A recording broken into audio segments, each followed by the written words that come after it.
Okay, everyone. I know it's been a little different hosting our meetings this year on these contraptions, and I'm still not quite sure why the board has gone to these quite extensive lengths in order for us to avoid each other, because, well, let's face it, we're ghosts.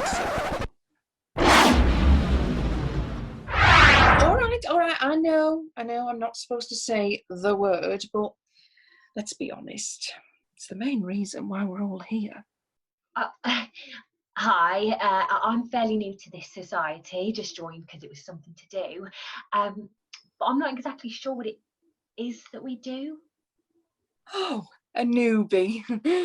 Well, quite frankly, I'm just happy to see a friendly female face. Would anyone like to explain to, Oh, Florence, you can just call me Flo. Florence?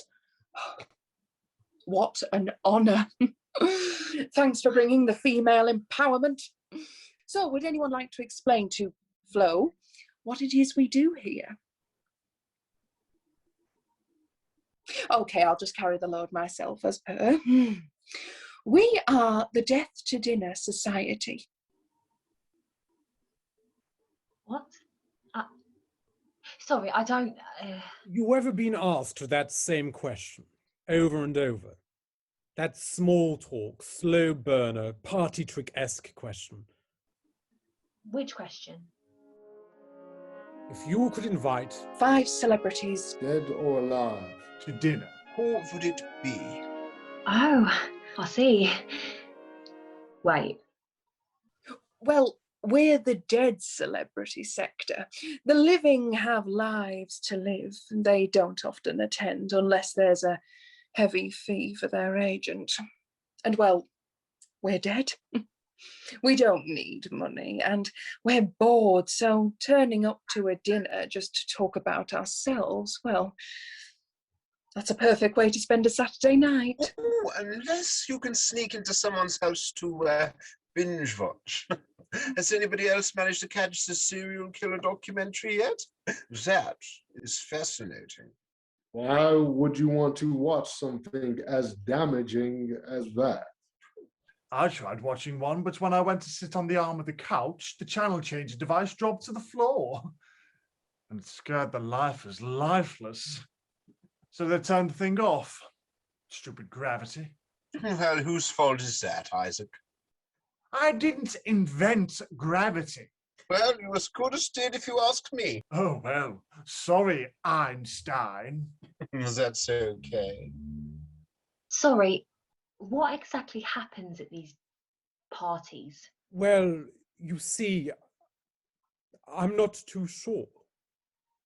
I've never been picked. You've never been picked. Well, keep the dream alive, my friend. You'll get there. Thanks, Martin.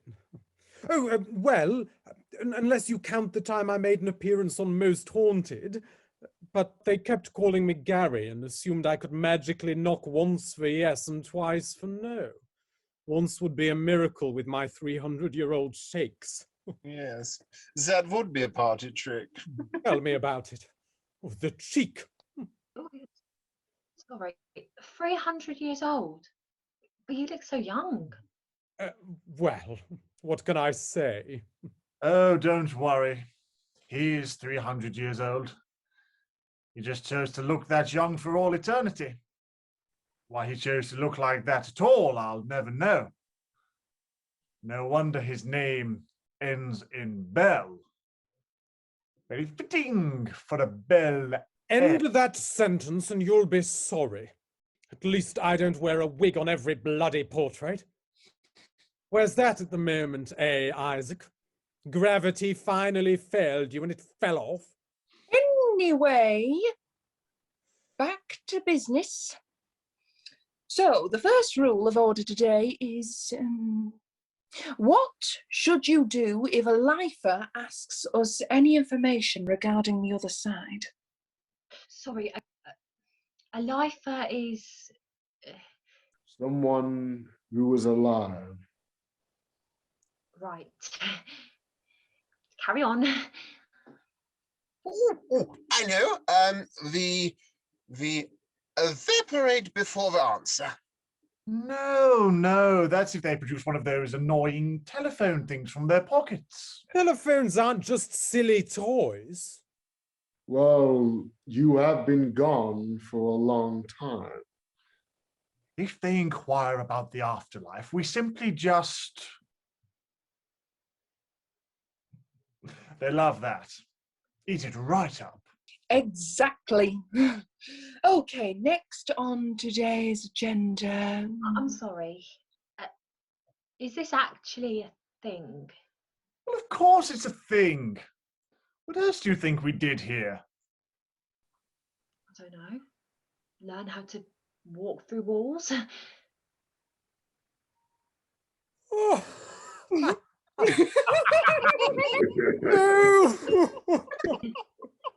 Walk through.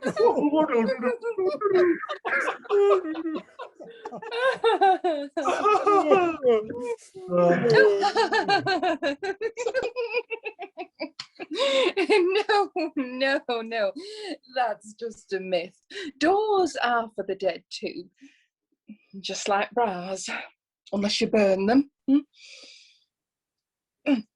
So, party tricks, Alex? Oh, I can make a call without touching the telephone. Actually, lots of people, lifers, can do that now too. Oh, that's blasphemy. Oh, we get it. You invented the telephone. Big whoop. I discovered something that's used every minute of every day. To be honest, I don't think there's anything used more than telephones are now, Mr. Sir. Sorry, what's your name again? Newton. Well, I say the best party trick is just to be ourselves, kind and caring to those around us. If it is in the lifer's choice to join us for the dinner party, then we must conquer that request. We must give them the experience of a lifetime, regardless of gender, sexual orientation, race, or class. We must treat them with love. And I think that's beautiful. Well, I think that the best party trick would be to demonstrate the formula E=mc², which guest would truly love. Now, Albie, although you are brilliant, you have to admit that the manspreading, as the youths call it, in this virtual room is MC squaring by the second. And quite frankly, I don't have the mass energy to keep this smile on my face for much longer. Oh, sorry. Sorry, Emily. Emily, you mean... Oh, yes. Now, what do you think you can bring to the table, Flo? Surely you are well versed in talking to lifers. You've spent so much time with them in limbo or in hospitals and on the front line. What? Oh, no, I'm not. I actually came here because I thought it was the Dead Author Society book club. See, I brought my book. Wait, you mean to tell me that you're... I'm a lifer. I'm sorry, I didn't know. Enjoy William Shakespeare. Huh? What a pretentious fact. What? William Shakespeare is a celebrated man. He's not pretentious. He's prestigious. I mean, I read Romeo and Juliet in school, and that was such a beautiful love story. Oh, yes. 13-year-old girl loses her virginity to a fully grown man, then kills herself. What an influential story to teach young children. In context, you know. Oh, now he's a mansplainer, if ever there was one. I tell you, last time I visited the Gardens of Tranquility in Heaven, He couldn't stop parading around, signing copies of Richard II. Oh, yes. Yes, Dickie wasn't happy, was he? No, in fact, he kept calling him a right. Vicky. King Richard II.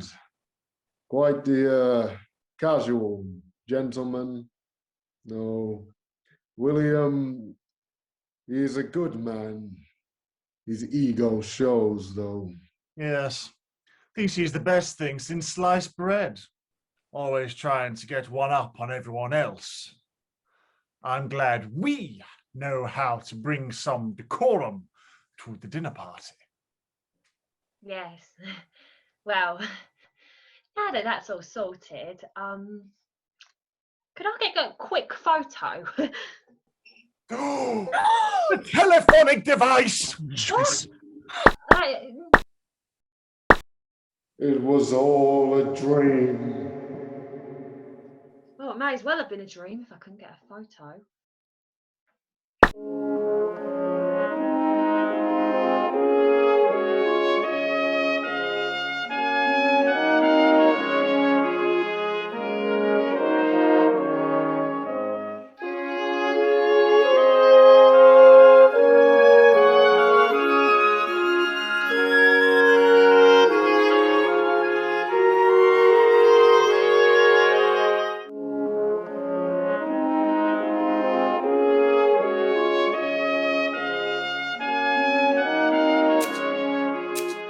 This is Hamsbury, the smallest village in the United Kingdom. We all now go live to the Mayor of Hamsbury's estate. She adores East Hamsbury. It's ridiculous. This has been going on for far too long. For an elected official to behave like that in our town is just disgusting. I'd love it if you'd stop putting those smelly parcels in mine and my mother's mailbox, okay? And it's about time somebody put a stop to it. I have prepared a short statement that I would now like to read. The Mayor of East Hamsbury, Mr. Joseph Robinson, is, quote, a sick man who clearly needs help. Well, there are plenty of worse things I could imagine happening. Well, I think it's absolutely disgraceful. I ham what I Hamsbury. Take care. Hi, I'm Rachel Howard from LightTrap Entertainment. We hope you enjoyed this video, and if you want to see more content, don't forget to like, comment and subscribe below and tell us what you think. We'd love to hear from you. And if you want to follow us on our socials, they're linked in the description box below. Thanks again for watching.